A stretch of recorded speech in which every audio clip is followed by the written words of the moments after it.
प्रयास किया है, सरकार को सदन में भी जगाने का प्रयास किया है। लोग जागेंगे तब फिर बात करेंगे। तो विक्रम सिंह एमएलसी आशुतोष सिन्हा जी को लेकर क्या कहेंगे, फिर मैं आऊंगा आज के असली मुद्दे पर। जी सर, आपका बहुत बहुत आभार। और एमएलसी आशुतोष सिन्हा सर को भी बहुत बहुत धन्यवाद और उनका बहुत बहुत आभार। और कई बार अनुदेशकों के मुद्दे को बड़ी बेबाकी से उन्होंने विधान परिषद में रखा है और इसके लिए हमारे दो साथी जिम्मेदार हैं। एक हमारे प्रदेश के वरिष्ठ उपाध्यक्ष और जिलाध्यक्ष सोनभद्र रविंद्र बहादुर सिंह जी और दूसरे हमारे देवरिया जनपद के शिवाजी यादव जी। इन दोनों का लगातार प्रयास चलते रहता है जिससे कि आशुतोष सिन्हा जी लगातार विधान परिषद में हम अनुदेशकों की आवाज को बुलंद करते हैं और ये हमें लग रहा है कई बार हो चुका, लगभग 10 से ऊपर बार हो चुका। और इसके लिए रविंद्र बहादुर सिंह जी ने और शिवाजी यादव जी लगातार प्रयास करते रहते हैं और उसी प्रयास की देन है कि आशुतोष सिन्हा जी हमेशा अनुदेशकों की आवाज को विधान परिषद में उठाने का कार्य करते हैं।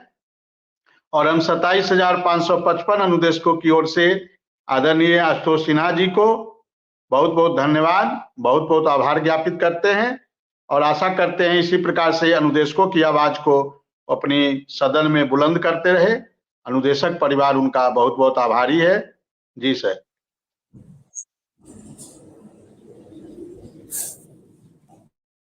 विक्रम सिंह, एक और मेरे मन में कई दिनों से एक सवाल गूंजता रहता है और ये हमेशा अनुदेशक और शिक्षा मित्र का जो नियमितीकरण का धार देने का काम होता है उसे मोथरा कर देता है, उसकी धार रुक जाती है। एकाएक ग्रुप में मैसेज आ जाते हैं कि अब आप नियमित हो जाएंगे।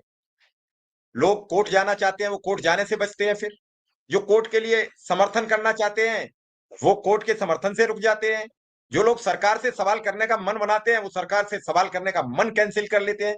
मतलब वगैरह वगैरह बातें जो अनुदेशक एक सतत प्रक्रिया में चल रहा होता है। जैसे जब आप गोरखपुर के लिए लखनऊ से निकलते हैं तो वो ट्रेन लगातार बाराबंकी होते हुए, गोंडा होते हुए। नमस्कार साथियों, वीडियो आप सभी शिक्षा मित्र साथियों के लिए बेहद ही महत्वपूर्ण होने वाली है। दरअसल आज की ये खबर आप सभी के अस्थायीकरण को लेकर व रिसेंट में मिलने वाले मानदेय को लेकर है। दरअसल कब तक मानदेय आपका आने वाला है और मानदेय के साथ साथ अगर हम बात करें अस्थायीकरण की क्या चर्चाएं हैं सरकार में, इन सारी बातों के ऊपर इस वीडियो में चर्चा करेंगे। सभी साथियों से एक रिक्वेस्ट है, वीडियो को आप पूरा देखें। चैनल को अभी तक आपने सब्सक्राइब नहीं किया है, सब्सक्राइब भी कर लें। आप चलते हैं अपडेट पर। बस्ती होते हुए और सीधा खलीलाबाद होते हुए गोरखपुर के लिए निकल जाती है और वो सतत ट्रेन अगर बाराबंकी से सुल्तानपुर होके चल दे तो फिर आपका मन टूट जाएगा कि हम कहां जाएंगे, गोरखपुर तो ये जाएगी नहीं।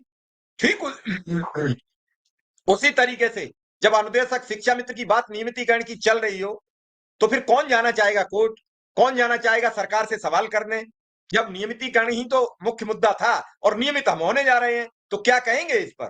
क्या इन मैसेजों से अनुदेशक का मनोबल बढ़ता है, गिरता है या उसका नुकसान होता है?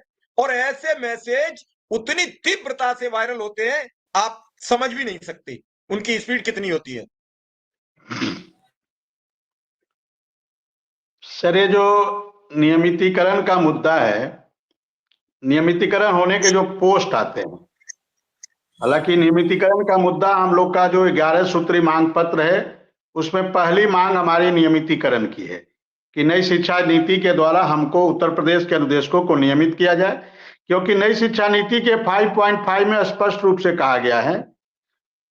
तो प्रयास हम लोग का जारी है, संघर्ष जारी है, लेकिन जो ये मैसेज आते हैं ये मैसेज पूरी तरह फर्जी मैसेज है। दूर दूर तक शासन में ऐसी कहीं कोई हलचल नहीं है।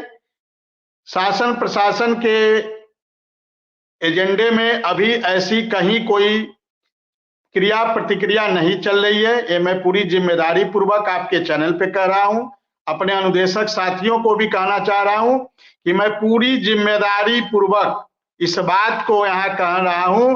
मुझे कहने में कोई गुरेज नहीं है कि इस प्रकार की कहीं कोई सरकार के एजेंडे में फिलहाल नहीं है। मैं फिलहाल की बात करता हूं। हालांकि हम लोग का संघर्ष जारी है, प्रयास जारी है, लेकिन सरकार के एजेंडे में इस प्रकार की कहीं कोई अभी कोई प्लानिंग नहीं है, न ही कोई फाइल है, न ही कोई कुछ है, न कहीं कोई चर्चा है। क्योंकि हम लोग भी लगातार शासन प्रशासन में मिलते रहते हैं।